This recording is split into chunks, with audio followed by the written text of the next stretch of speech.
மாமா. ஹாய். ஸ்கூலுக்கு போயிட்டு வந்துட்டீங்களா? போயிட்டு வந்துட்டேன் மாமா. அங்க பவித்ராக்கா விளையாண்டுருக்காங்க, போய் விளையாடுறீங்களா நீங்க? சரி மாமா. அம்மா நான் அங்க போய் விளையாடுறேன். உங்ககிட்ட ஒரு விஷயம் பேசணும். நீங்க என்ன பேச போறீங்கன்னு எனக்கு தெரியும். ஆண்டாள் போன்ல இருந்து எனக்கு மெசேஜ் பண்ணது நீங்க தான் சொல்ல போறீங்க, அதானே? அதுவும் எனக்கு தெரியும். நீங்க சொல்லிதான் பவித்ரா வந்து என் போன்ல மெசேஜ் பண்ணிருப்பான்னு தெரியும். நீங்க சொல்றதெல்லாம் கரெக்ட் தான். ஆனா நான் அதுக்கு வரல. வேற ஒரு முக்கியமான விஷயம். நான் இது எல்லாத்துக்கு முன்னாடி இப்ப நடந்த எல்லா விஷயத்துக்குமே ஒரு வழியா நான் தானே காரணம். அதுக்கு மன்னிப்பு கேட்டுக்கிறேன். நீங்க என்ன பண்ணீங்க? ஆண்டாள் உங்க அப்பாவுக்கு என் மேலதான் கோவம். அதான் ஆதி மேலையும் மாறிச்சு. அதனாலதான் அவர் என்ன செய்யறோன்னு கூட தெரியாம என்னென்னமோ செய்ய போய் அது இங்க என்னென்னமோ நடந்துருச்சு. முடிஞ்சு போனதை பத்தி பேசி இனிமே ஒன்னும் ஆக போறதில்ல அழகர். கரெக்டு தான். ஆனா தப்பா நடந்ததை சரி பண்றதுக்கு நம்மளால முடியும்ல. சரி பண்ண வேண்டிய விஷயத்த காலமே சரி பண்ணி கொடுத்துரும். சரி, ஓகே. நான் பேச வேண்டியதை பேசாம வேற ஏதோ பேசிட்டு இருக்கேன். ஒரே நிமிஷம். இந்த பத்திரத்தை ஆதி வந்து கொடுத்துருங்க.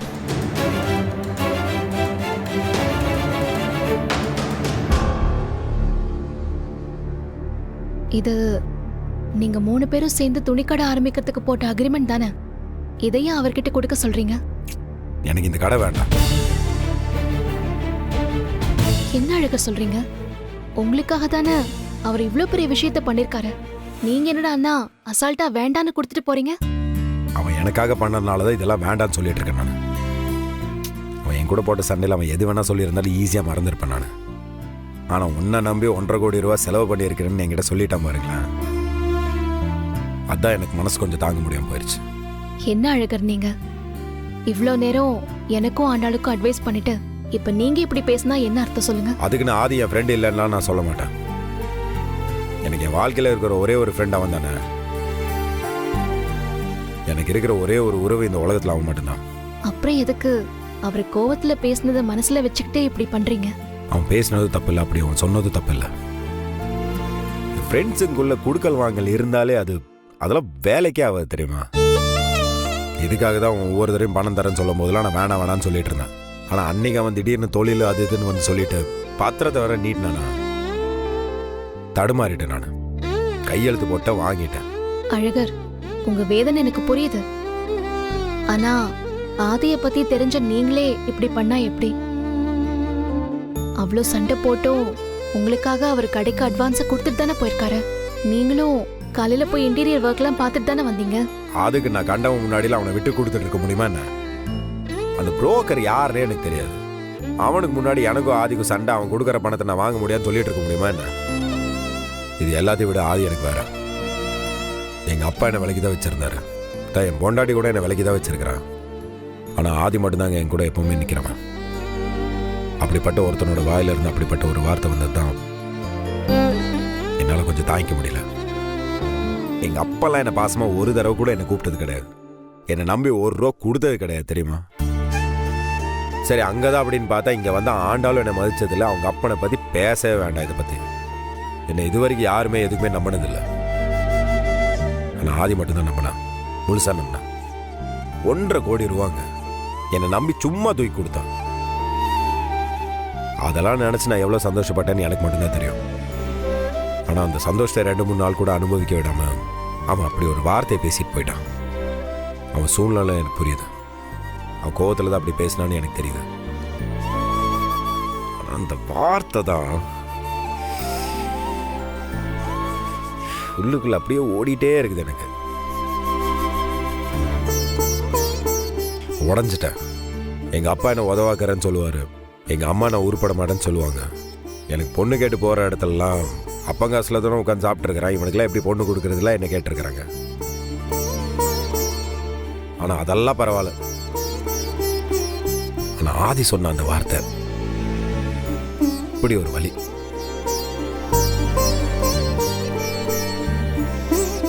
ஆனா அவன் என் ஃப்ரெண்டு, அவன் அப்படி பேசியிருக்கூடாது. என்னை பார்த்து அந்த வார்த்தை அவன் கேட்டிருக்கூடாது. அதனால அவன் மேல எனக்கு கோவலாம் கிடையாது, ஒரு வருத்தம், அவ்வளவுதான். நம்மளை புரிஞ்சுக்கிட்ட ஒருத்தன், நம்மளுக்காக இருக்கிற ஒருத்தன், அப்பா அம்மா சொந்த பந்தம் எதுவுமே இல்லாம நம்மளுக்கு கூட இருக்கிற ஒரே ஒருத்தன் சொன்னதுதான். நீங்களே இப்படி சொன்னா நான்லாம் என்ன பண்றது சொல்லுங்க? ஏங்க உங்களுக்கு ஆதிக்கு நடுவில் இருக்கிறது வேற, எனக்கு அவனுக்கு நடுவில் இருக்கிறது வேற. அதுக்குன்னு உங்கள் பிரச்சனை சின்னது, என் பிரச்சனை பெருசுன்னுலாம் நான் சொல்ல வரல. அது ஒரு மாதிரி உள்ள ஒரு வலி, ஒரு உறுத்தல், அவ்வளோதான். நான் திரும்ப சொல்கிறேன், இதுக்காகலாம் நான் ஆதி என் ஃப்ரெண்டு இல்லைன்னுலாம் சொல்ல மாட்டேன். அவன் என் உயிருக்கு மேலே அவன். என்னதான் இருந்தாலும் மற்றபடி இப்போ என்கிட்ட கேட்டாலும் இந்த உலகத்தில் பிடிச்சவன் யாருன்னு கேட்டால் நான் ஆதின்னு தான் சொல்லுவேன். உங்க ஃபீலிங்ஸ் எனக்கு புரியுது அழகர்.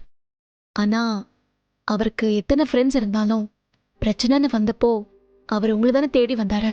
அப்ப நீங்கன்னா அவருக்கு எவ்வளவு முக்கியம்னு உங்களுக்கு புரியலையா? என்னை தப்பாக புரிஞ்சுக்கிட்டு இருக்கீங்க நீங்கள். நான் அவன்கிட்ட இருக்கிற பணம் தான் வேண்டான்னு சொன்னேன், அவனை வேண்டான்னு சொல்லல. பணம் தாங்க எப்போவுமே பிரச்சனையே. அது ரெண்டு பேருக்கு நடுவில் வந்தால் அதாங்க ரெண்டு பேர்த்தையும் பிரிச்சிடும்.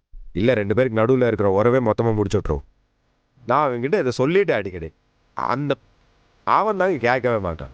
சரி, இவ்வளோ தெளிவா இருக்கிற நீங்களே ஆதிக்கிட்ட இந்த விஷயத்த சொல்லி புரிய வச்சு கொடுத்துட வேண்டியதானே? சும்மா எனக்கு அவன் முகத்தை பார்க்கறக்கே ஒரு மாதிரியா இருக்குது. இந்த பத்திரத்தை என்னால் அவனால் நேரிலலாம் பார்த்து பேசிட்டுலாம் கொடுத்துட்டு இருக்க முடியாது. அப்போ நான் மட்டும் எப்படி கொடுப்பேன்னு நம்புறீங்க? எனக்காக நீங்கள் இது கொடுத்தாங்க ஆகணும். தயவு செஞ்சு இதாச்சும் பண்ணுங்க. என்ன அழகர், எங்களுக்குள்ள நடந்தது என்னன்னு தெரியாம பேசுறீங்களா? பாரதி, அன்னைக்கு ஸ்வேதா வந்தது காரணம் ஆதி கிடையாது, ஆண்டாளோட அப்பன். ஆமாங்க, அவர் நல்லது பண்றேன்னு ஆரம்பிச்சு வச்சதுதான் இன்னைக்கு எல்லாருக்கும் பிரச்சனையா வந்து நிக்குது. ஏங்க யார் உங்களுக்கு நல்லது பண்ணணும்னு நினைச்சா? அந்த ஆளா? ஃப்ராடு பையங்க அந்த ஆளு. அந்த ஆளுக்கு என்னையும் ஆதி பிரிக்கணும், அவ்வளோதான். அதுக்காக தாங்க உங்களுக்கு நடுவில் பிரச்சனை வர வைக்கணும்னு ஸ்வேதாவை வர வச்சாவன்.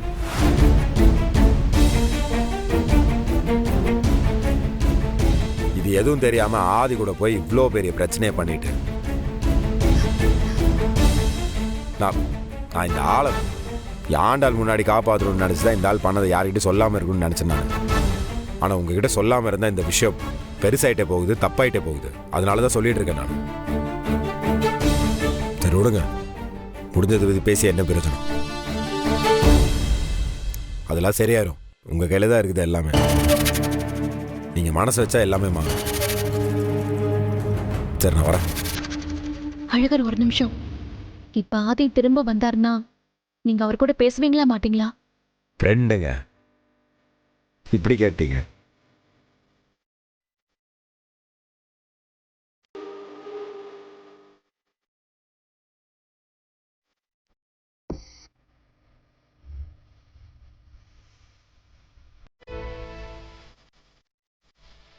அம்மா, அப்பாக்கு ஃபோன் பண்ணலாமா? நான் பண்ணா எடுக்க மாட்டாருடி. நான் பண்ணா எடுப்பாருமா. ஏன் ஃபோன்ல தானே பண்ற, அப்புறம் எப்படி எடுப்பாரு? அப்ப அப்பா வரமாட்டாரா? தெரியலடி. எல்லாம் உன்னாலதாம்மா. நீ ரூல்ஸை பிரேக் பண்ணாம இருந்திருந்தா இந்நேரம் அப்பா இங்கே இருந்திருப்பாரு. நான் என்னடி பண்ணேன்? நீ தானே சண்டை போட்ட. 10 நாள்ல அப்பா கூட சண்டை போடக்கூடாதுன்னு ரூல்ஸ் இருக்குல்ல. அவர் ஒன்றும் என் கூட சண்டை போட்டதுனால ஊருக்கு போல, அழகர் மாமா கூட சண்டை போட்டதுனால தான் ஊருக்கு போயிருக்காரு. சமாளிக்காதம்மா, உன்னாலதான் அவர் ஊருக்கு போயிட்டாரு. அப்பா கூட இப்பதான் ஜாலியா இருக்க ஆரம்பிச்சோம், அதுக்குள்ள சண்டை போட்டுட்ட. தமிழ், நான் என்னடி பண்ணுவேன்? அன்னைக்கு ஸ்வேதா வந்து எப்படி பேசினா, அவ அப்படி பேசினதும் என்னால கண்ட்ரோல் பண்ணிக்க முடியல. அதுல அப்பா மேல தப்பு இல்ல, தர்மலிங்கம் தாத்தா மேலதான் தப்புன்னு அழகர் மாமா சொன்னதா நீ தானம்மா சொன்ன? ஆமா, ஆனா அதுக்கு இப்ப என்ன பண்ண முடியும்? அப்பா கிட்ட சாரி கேளு. அவர் தான் இங்க இல்லையே. போன்ல சாரி கேளுமா. அதெல்லாம் ஃபோன் பண்ணா எடுக்க மாட்டாரு. அதெல்லாம் நான் பாத்துக்கிறேம்மா. உன் போன் எங்க? இங்கே தானடி இருக்கு. அப்பா, உங்ககிட்ட நான் ஒன்னு பேசணும். போன் அட்டென்ட் பண்ணுங்க.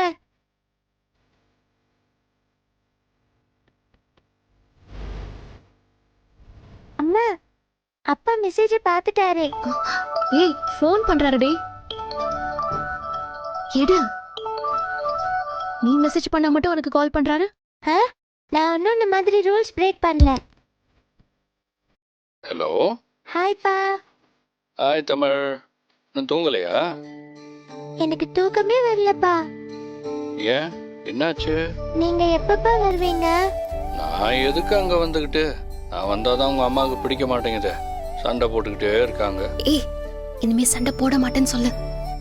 அப்பா, இனிமே அம்மா உங்க கூட சண்டை போட மாட்டாங்களா? நீங்க வாங்கப்பா. எனக்கு நம்பிக்கை இல்லை தமிழ். இப்போ இப்படி தான் சொல்லுவாங்க. அப்புறம் நான் வந்ததுக்கப்புறம் சண்டை போட்டு கஷ்டப்படுத்துவாங்க.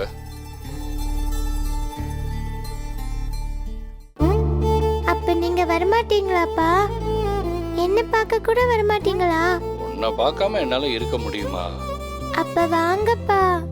சரி, எப்போ வரணும்? இப்பவே வாங்கப்பா. இப்போவே எப்படி தமிழ் வர முடியும்? உங்களை பார்க்கணும் போல இருக்குப்பா. ஐ மிஸ் யூப்பா. அப்பாவை ரொம்ப மிஸ் பண்ணுறீங்களா? உங்களை ரொம்ப மிஸ் பண்றேன். அப்போ கண்ணை மூடுங்க, உங்களுக்கு ஒரு சர்ப்ரைஸ் இருக்கு. சர்ப்ரைஸா? என்ன சர்ப்ரைஸ்? அதான் சர்ப்ரைஸ்ன்னு சொல்கிறேன்ல, அப்புறம் என்னன்னு கேட்டால் என்ன அர்த்தம்? நீ கண்ணை மூடி 1 2 3 சொல்லு. ஓகேப்பா. 1 2 3. ஹாய் தமிழ், அப்பா வந்துட்டேன்.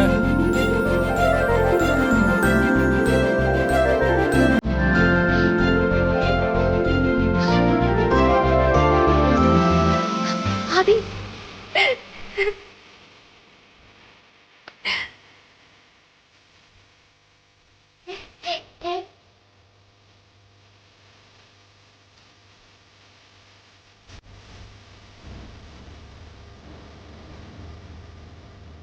ஆமா, புருஷன் இருக்கும்போது சண்டை போட வேண்டியது, அப்புறம் கதறி அழுது மன்னிப்பு கேட்க வேண்டியது. இந்த பொண்டாட்டிங்களுக்கு இதே வேலையா போச்சு. அப்பா, இந்த தடவை அம்மாவை மன்னிக்க கூடாது சொல்லிட்டேன். தமிழ், இப்படி கட்டி பிடிச்சிட்டு இருக்கும்போது எப்படி தமிழ் மன்னிக்காம இருக்க முடியும்? ஆ, இந்த புருஷங்களையும் மன்னிக்கவே கூடாது. பொண்டாட்டியோட கண்ணீரை பார்த்தா போதும், உடனே உருகிடுவாங்க. இந்த புருஷங்களே இப்படிதான்.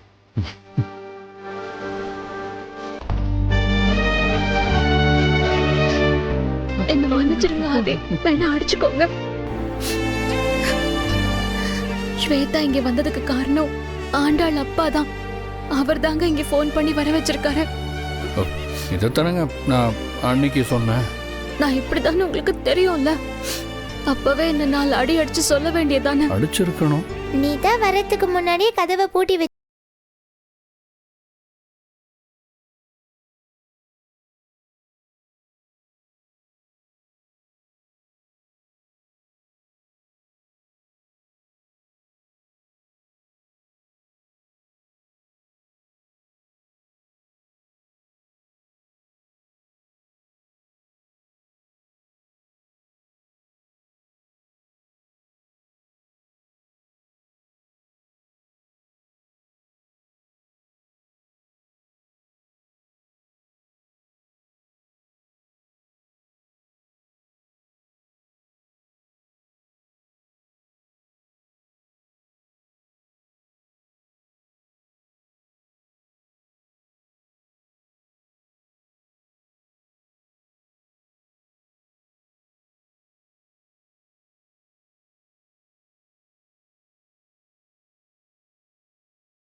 ஆதி, யா தமிழ் அடிங்க. ஆதி கதவு தரங்க. ஆதி, அது அன்னைக்கு எனக்கு கெஞ்ச விட்டீங்கல்ல, நீங்க நைட்டு ஃபுல்லா நீங்க அங்கேயே இருங்க. ஓகேவா? ஆதி, ஆதி ப்ளீஸ் கதவு திறங்க ஆதி. திறக்க முடியாது பாரதி. அன்னைக்கு நான் எப்படி கெஞ்சினேன், நீங்க திறந்தீங்களா? ஆதி, சூப்பர்ப்பா, இதுதான் சரியான தண்டனை. ஏய் நீ வேற ஏத்தி விடாத. உங்க அப்பாவை கதவு திறக்க சொல்றியே. ஆ, நாங்க தூங்கிட்டோம். பழி வாங்காதீங்க ஆதி, சொன்னா கேளுங்க, கதவு திறங்க. குட் நைட் பாரதி, காலையில பார்க்கலாம். அம்மா, காலையில எங்களை எழுப்பும்போது அப்பாக்கு ஃபில்டர் காஃபி, எனக்கு நாட்டு சக்கரை பால், இத கையோட எடுத்துட்டு வந்து தான் எங்களை எழுப்பணும். உங்க 2 பேருக்கும் காலையில இருக்கு.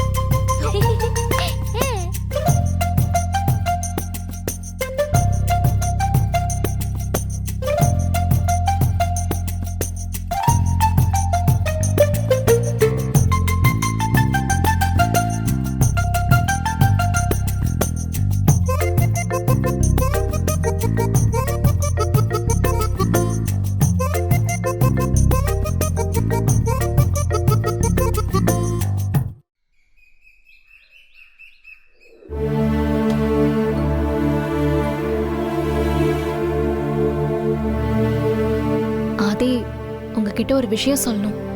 என்னது சொல்லுங்க.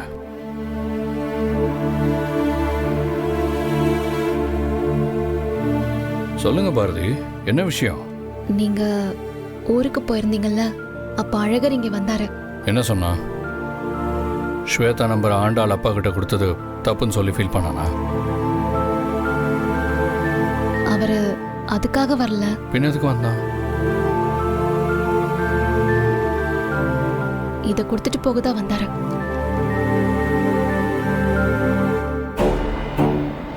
இது அந்த துணிக்கடையோட அக்ரிமெண்ட் ஆச்சே. ம். அந்த கடை இப்ப அவருக்கு வேண்டான்னு சொல்லிட்டு போயிட்டாரு. வேற என்ன சொன்னா? நீங்க செஞ்ச உதவியால அவருக்கு கிடைச்ச சந்தோஷத்தை விட நீங்க சொன்ன வார்த்தை ரொம்ப காயப்படுத்திருச்சுன்னு சொல்லிட்டு போனாரு அவரு. அழகர் ரொம்ப உடைஞ்சு போயிட்டாரு. பாரதி, ஆக்சுவலி நான் அதை வேணும்னு அப்படி சொல்லலை. அது என்ன அறியாம அந்த மாதிரி அப்படி ஒரு வார்த்தை எப்படி என் வாயில இருந்து வந்ததுன்னு எனக்கே தெரியல. நீங்க வேணும்னு சொல்லிருக்க மாட்டீங்கன்னு எனக்கும் தெரியும். நீங்க அப்படி சொல்ற ஆளும் இல்லை. இது எனக்கு மட்டும் இல்லை, அழகருக்குமே தெரியும்.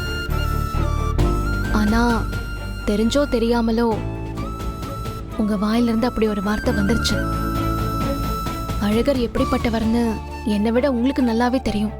இந்த அக்ரிமெண்ட்டை என்கிட்ட கொடுத்துட்டு போகும்போது கூட ஒரு வார்த்தை கூட உங்களை அவர் விட்டு கொடுத்து பேசல. வார்த்தைக்கு வார்த்தை என் ஃப்ரெண்டு, அவன் என் நண்பன், எனக்காக நின்னவன், என் அப்பா அம்மாவை விட ஆதி எனக்கு ரொம்ப முக்கியமானவன்னு உங்களை பத்தி சொல்ல சொல்ல அவரை கண் கலங்கறத பாக்குறப்போ எனக்கே ஒரு மாதிரியா இருந்துச்சு. அப்ப கூட ஆதி வாயிலிருந்து எப்படி இந்த வார்த்தை வரலாம், யாரு என்ன சொன்னாலும் ஆதி எப்படி சொல்லலாமான்னு வேதனைப்பட்டு பேசினாரே தவிர உங்க மேல அவருக்கு கொஞ்சம் கூட கோவமே வரல. தப்புதான், நான் அப்படி பேசியிருக்க கூடாதுதான். ஆனா நான் அப்படி பேசினதுனால அழகர் துடிச்ச துடிப்பை விட நான் துடிச்ச துடிப்பு தான் அதிகம். அதனால தான் அன்னைக்கு நான் ஊருக்கு போகிறதுக்கு முன்னாடி அந்த கடைக்கு அட்வான்ஸ் கொடுத்துட்டு வேலையை ஆரம்பிக்க சொல்லிட்டு போயிட்டேன். அது எப்படி நியாயமா இருக்கும்? கண்ணாடியை துண்டு துண்டா போட்டு உடைச்சிட்டு இப்ப பாரு எத்தனை கண்ணாடி இருக்கு, எல்லாத்துலயும் முகம் பார்த்துக்கலான்னு சொன்னா அது நியாயமா இருக்குமா? நான் நியாயப்படுத்தலைங்க. நான் பேசுனது தப்பு தான். அழகர்கிட்ட அப்படி ஒரு வார்த்தையை நான் சொல்லியிருக்க கூடாது. ஆனா அவன் செஞ்சதும் பெரிய தப்பு தானே. என்ன இருந்தாலும் ஸ்வேதா நம்பரை ஆண்டாள் அப்பா கிட்ட கொடுத்துருக்க கூடாதுல்ல. அதனால தானுங்க இவ்வளவு பிரச்சனையாச்சு. தப்புல என்ன பெரிய தப்பு சின்ன தப்புன்னு சொல்லிட்டு இருக்கீங்க? எப்படி பண்ணாலும் தப்பு தப்பு தான். உங்களுக்கு அட்வைஸ் பண்ற அளவுக்கு எனக்கு தகுதி இருக்கான்னு தெரியல.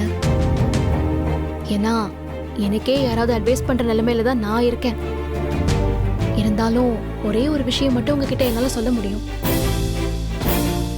நம்மளுக்குள்ள நிறைய பிரச்சனை வந்திருக்கு, சண்டை வந்திருக்கு. எனக்கு நீங்க வேண்டான்னு நான் எத்தனையோ தடவை தூக்கி போட்டிருக்கேன். இப்போ நீங்களும் கூட என்ன வேண்டான்னு எத்தனையோ தடவை நினைச்சிருக்கீங்க. ஆனா ஒரு தடவை கூட நீங்க என்ன குத்தி காட்டியோ சொல்லி காட்டியோ பேசினதே இல்லை. ஏன்னா ஆதி அப்படி பேச மாட்டார்னு எனக்கு தெரியும். ஆனா நீங்க அழகர்கிட்ட மட்டும் அப்படி பேசுனீங்கன்னு தெரிஞ்சப்போ அவருக்கு எவ்வளவு வலிச்சதுன்னு எனக்கு தெரியாது. எனக்கு ரொம்ப வலிச்சது. இத கேக்குற எனக்கே இவ்வளவு வேதனையா இருந்தா அத நேர்ல கேட்டவருக்கு எவ்வளவு வேதனையா இருந்திருக்கும். பாரதி, நான் இப்பவும் சொல்றேன், நான் பேசுனதை நியாயப்படுத்தல. 200% நான் பேசுனது தப்புன்னு எனக்கு தெரியும். அப்புறம் என்னங்க, நீங்க அவர்கிட்ட போய் மன்னிப்பு கேளுங்க. என்ன யோசிக்கிறீங்க? அவர் உங்க ஃப்ரெண்டு தானே. அவர்கிட்ட நீங்க போய் மன்னிப்பு கேட்கறது ஒன்றும் கௌரவ குறைச்சல் இல்லையே. சச்சா, அவங்கிட்ட நான் எதுக்கு ப்ரெஸ்டீஜ் எல்லாம் பார்க்க போறேன்? அப்புறம் ஏன் தயங்குறீங்க? எனக்கே ஒரு மாதிரி குற்ற உணர்ச்சியா இருக்குங்க. அவன் முகத்தை பார்க்கவே கில்ட்டியா இருக்கு. நீங்க அடிக்கடி என்கிட்ட சொல்றது தான் நான் இப்போ உங்ககிட்ட சொல்றேன். மன்னிப்பு கேட்கறதுக்கு தயங்கிட்டு இருந்தோம்னா நாம செஞ்ச தப்பு கூட சில சமயம் சரின்னு ஆயிடும். இந்த ஒரு விஷயத்துல மட்டும் யோசிக்காதீங்க ஆதி. அழகர் எவ்வளவு நல்லவர்னு நான் உங்களுக்கு சொல்ல வேண்டியதில்லை. உங்க கூட சண்டை போட்ட அதே நேரத்துல நானும் ஆண்டாள் கூட சண்டை போட்டு 2 பேரும் பேசாம இருந்தோம். ஆனா அழகர் எங்க 2 பேரையும் மனசு கோணாம எந்த குற்ற உணர்ச்சியும் வராத மாதிரி சேர்த்து வச்சாரு. இப்போ அழகரும் நீங்களும் பேசாம இருக்கிறது எனக்கு குற்ற உணர்ச்சியா இருக்கு. ப்ளீஸ், எனக்காக நீங்க பண்ணுவீங்களான்னு தெரியல, ஆனா அழகருக்காகவாவது நீங்க போய் அவர்கிட்ட மன்னிப்பு கேட்கணும். ப்ளீஸ், தயவு செஞ்சு அவர்கிட்ட போய் மன்னிப்பு கேட்டு பேசுங்க.